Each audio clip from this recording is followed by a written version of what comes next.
Shalom bagi kita semuanya, apa kabar? Semoga kita tetap sehat selalu dan kita bersyukur kita ada sampai sekarang ini, itu semua berkat kemurahan Tuhan, amin.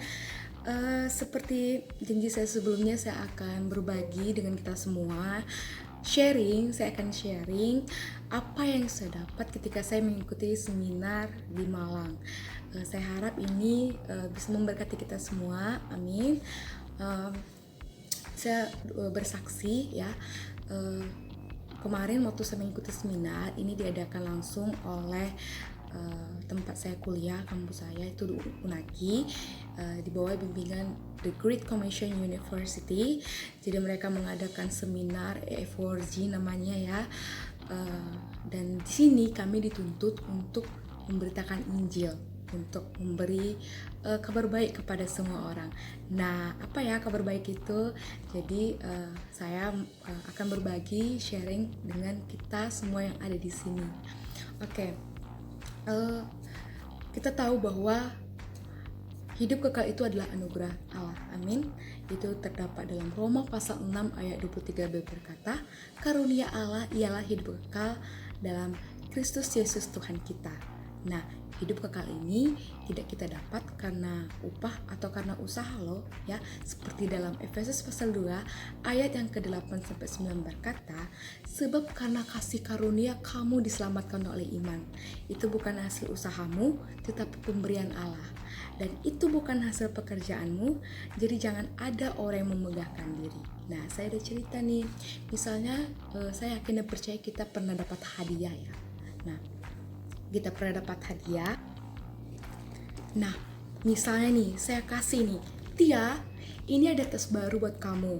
Nah, asalkan kamu harus membersihkan rumah ini.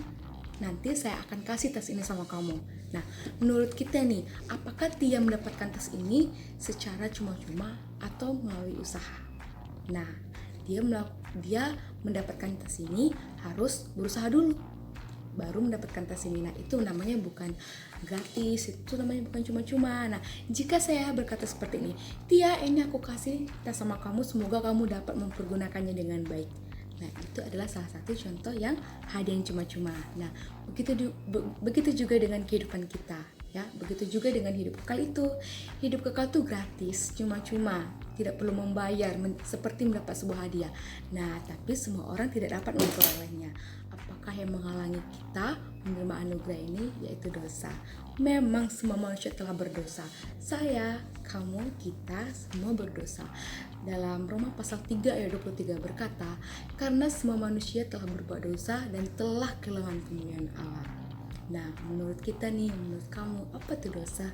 Ya, dosa itu adalah segala sesuatu yang bertentangan dengan Allah, yang berlawanan dengan Allah. Ya, itu benar.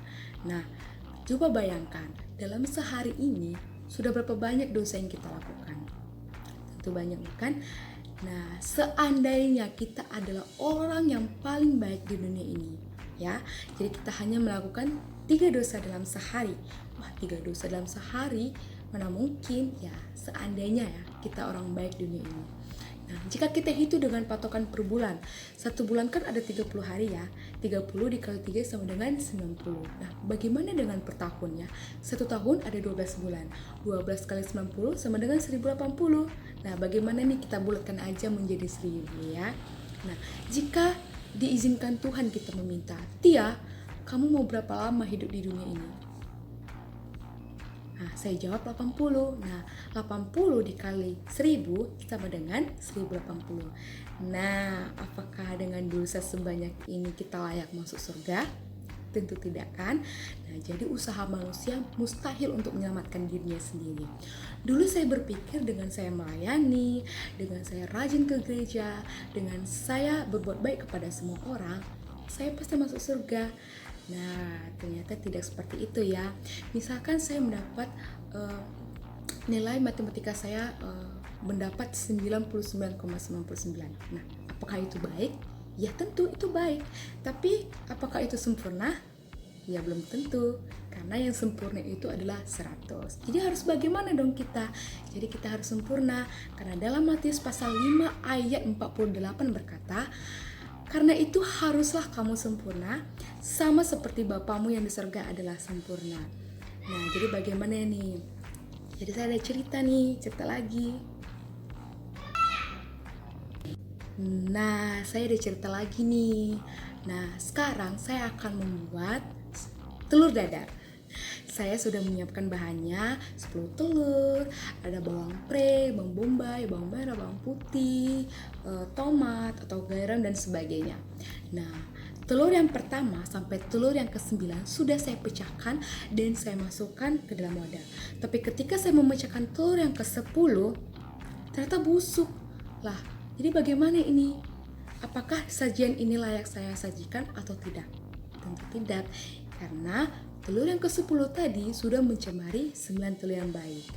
Nah, walaupun saya tambahkan garam, butter, bawang putih, bawang merah, dan sebagainya, itu sama saja. Nah, begitu juga dengan hidup kita.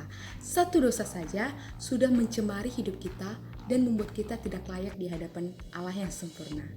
Jadi, usaha manusia mustahil untuk menyelamatkan dirinya sendiri. Nah, harus ada nih cara yang berbeda. Mari kita lihat bagaimana cara Allah. Sebelum kita membahas masalah ini, saya mau bertanya nih. Saya yakin dan percaya ya, kita tahu bahwa apa sih sifat-sifat Allah itu? Ya, sifat Allah itu adalah kasih, penyayang, sabar, pemurah, pemaaf, dan sebagainya. Ya, betul. Allah. Tetapi di luar sana masih banyak orang yang mengibaratkan sifat Allah itu diibaratkan seperti tokoh seorang kakek yang kasih tetapi tidak adil. Nah, misalnya nih, ada seorang anak yang sedang bermain bola dan tidak dengan sengaja ia memecahkan kaca jendela rumah mereka. Lalu ibunya datang dengan marah-marah sambil berkata, "Kamu kenapa memecahkan kaca jendela ini? Bagaimana ini terjadi? Kenapa kamu main di sini? Kenapa segala macam?" Nah, tiba-tiba datang seorang kakek yang berkata, "Ada apa nih ribut-ribut?" Nah, si ibunya ini berkata kepada si kakek, "Ini loh cucu kakek, dia memecahkan kaca jendela rumah kita." Terus si kakek datang dan berkata, "Udah, tinggal kamu panggil aja tukang servis rumah. Kenapa harus ribut-ribut? Dan kamu bisa kan minta dia untuk memperbaiki kaca jendela rumah ini." Nah, jadi dari cerita ini kita bisa simpulkan bahwa tokoh si kakek ini kasih, tetapi dia tidak adil kepada cucunya. Nah, ada juga orang nih yang mengibaratkan sifat Allah itu diibaratkan sebagai tokoh seorang polisi yang adil tetapi tidak kasih. Nah, jadi apa dong yang betulnya? Apa dong yang benar? Nah, yang benar itu adalah Allah itu kasih dan adil. Allah itu kasih bisa kita temukan dalam Yeremia pasal 31 ayat 3 berkata, "Aku mengasihi engkau dengan kasih yang kekal." Aku itu di sini itu Tuhan ya, teman-teman semua. Nah, adil itu dapat kita temukan dalam kitab Keluaran pasal 34 ayat 7 poin B yang berkata, "Tidaklah sekali-sekali membebaskan orang yang bersalah dari hukuman." Nah, aku ada cerita lagi nih buat kita semua. Ada seorang bapak yang sedang membutuhkan uang untuk membiayai persalinan istrinya yang sedang hamil tua. Dia sangat butuh dan terpaksa dia harus mencuri di sebuah bank. Ketika dia dibawa ke pengadilan, dia mengaku kepada si hakim, "Pak Hakim, saya mengaku saya mencuri. Saya berjanji saya tidak akan mengulanginya lagi. Tolong bebaskanlah saya." Nah, menurut kita nih sebagai hakim, apakah kita membebaskan bapak tersebut? Tentu tidak ya kan? Karena bapak tersebut sudah mencuri di bank. Nah, begitu juga dengan Allah. Allah itu adil dan itu berarti semua manusia yang berdosa harus dihukum. Nah, upah dosa adalah maut. Jadi, saya ada cerita nih ya. Jadi bagaimana nih kasih dan keadilan dapat bertemu? Tentu terjadi dilema, bukan? Nah, untuk menguatkannya, untuk menjawabnya saya ada cerita. Ada seorang jenderal bernama Jenderal Syamila. Jenderal ini terkenal karena cara dia memerintah rakyatnya dengan otoritas yang tinggi, kebijaksanaan, dan rendah hati, tentu juga dengan kebaikan. Nah, pada suatu malam ada prajuritnya yang melapor kepada si jenderal. Jenderal, persediaan makanan kita habis. Ada yang curi sepertinya. Nah, lalu si jenderal memutuskan dan memerintahkan para prajuritnya untuk mencari siapa pelakunya. dan keesokan harinya pelakunya dapat.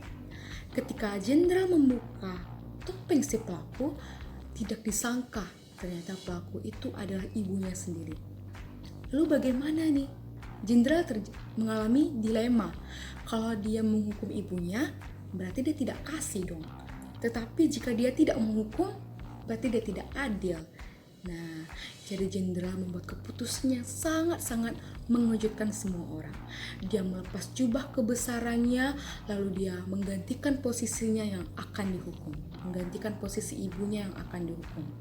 Lalu jenderal memerintahkan prajuritnya untuk menghukumnya dengan 50 kali cambukan. Nah, melalui cerita ini dapat kita simpulkan bahwa kasih harus dinyatakan dan adil harus dijalankan. Dan itu terjadi kalau Allah sendiri yang mengorbankan dirinya dalam Yesus Kristus Tuhan kita. Allah menunjukkan kasih dan keadilannya melalui pengorbanan dirinya. Nah, Kristus adalah Allah yang menjadi manusia ya. Karena dalam Yohanes pasal 1 ayat 1 berkata, pada mulanya adalah firman. Firman itu bersama-sama dengan Allah dan firman itu adalah Allah. Dalam Yohanes pasal 1 ayat 4 berkata, firman itu telah menjadi manusia dan diam di antara kita. Nah, apa nih yang dilakukannya? Izinkan saya ya untuk memperagakannya. Nah, seandainya tangan kiri saya ini adalah manusia, tangan kanan saya ini adalah Allah.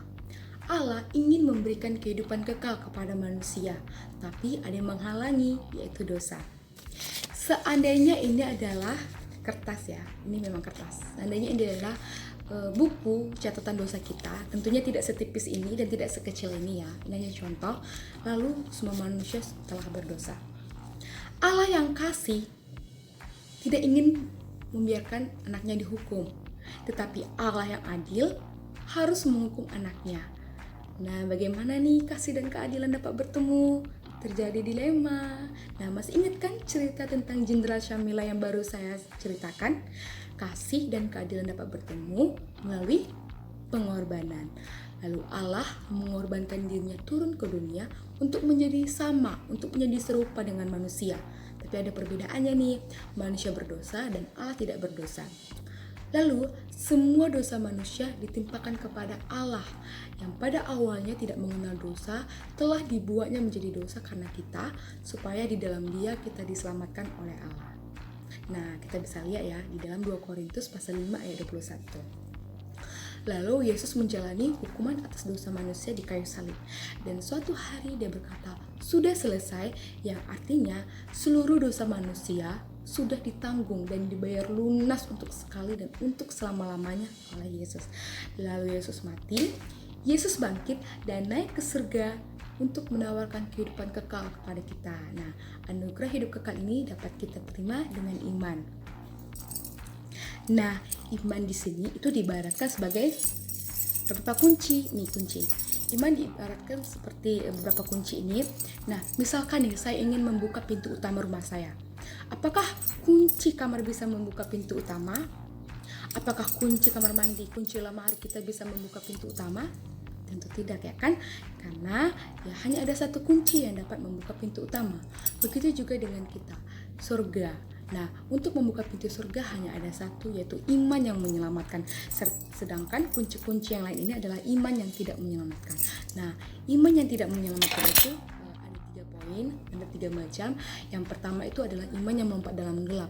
Ya, misalkan saya berjalan dalam keadaan yang gelap, suasana yang gelap. Lalu ada suara yang berkata kepada saya, sini Tia, silahkan belok ke kiri. Lalu saya ikuti dan saya belok ke kiri. Ternyata lubang. Nah, apa maksud dari semua ini? Iman yang melompat dalam gelap maksudnya adalah kita percaya, tetapi kita tidak tahu apa dan siapa yang kita percayai. Nah, poin yang kedua adalah iman yang berdasarkan akal saja. Saya tahu presiden kita adalah Presiden Jokowi. Saya tahu dia berasal dari Solo atau dia mempunyai cucu berapa dan sebagainya. Tetapi ketika saya datang ke Istana Negara nih untuk bertemu dengan beliau, apa reaksi beliau ketika dia melihat saya? Pasti dia berkata, kamu siapa? Apa yang kamu lakukan di sini? Nah, begitu juga dengan kita. Kita tahu kalau Tuhan Yesus itu adalah juru selamat kita, adalah penolong, adalah batu keselamatan kita, tetapi kita tidak mengandalkannya. Nah, untuk poin yang ketiga adalah iman yang berdasarkan iman yang sementara. Kita tahu Tuhan Yesus itu adalah juru selamat. Kita mengandalkan, tetapi kita mengandalkan Dia hanya untuk hal-hal yang sementara. Maksudnya untuk hal-hal duniawi, bukan untuk mendapat hidup kekal. Misalnya, Tuhan, saya ingin masuk ke universitas yang ternama di Indonesia. Saya mau nilai saya bagus. Kita memang bagus sudah mengandalkan Tuhan, tetapi bukan untuk mendapat hidup yang kekal, melainkan untuk hal-hal yang duniawi atau hal-hal yang sementara. Jadi, apa iman yang menyelamatkan? Iman yang menyelamatkan adalah mengenal dan mengandalkan Yesus saja sebagai Tuhan dan Juru Selamat untuk memperoleh hidup yang kekal. Seperti dalam Yohanes pasal 14 ayat 6 berkata, "Akulah jalan dan kebenaran dan hidup. Tidak ada seorang pun yang datang kepada Bapa kalau tidak melalui aku." Aku itu di sini Tuhan Yesus sendiri. Nah, apakah semua ini dapat kita pahami? Ya, semoga kita paham dan diberkati oleh Tuhan Yesus. Dan saya bersyukur karena saya bisa sharing kepada kita semua, saya bisa berbagi, dan semoga kita diberkati lewat apa yang saya sampaikan. Dan kita ketahui bahwa kita tidak boleh mengandalkan manusia, kita tidak boleh mengandalkan kekuatan kita sendiri, tetapi kita harus mengandalkan Tuhan. Terima kasih semuanya, sampai ketemu lagi. Shalom.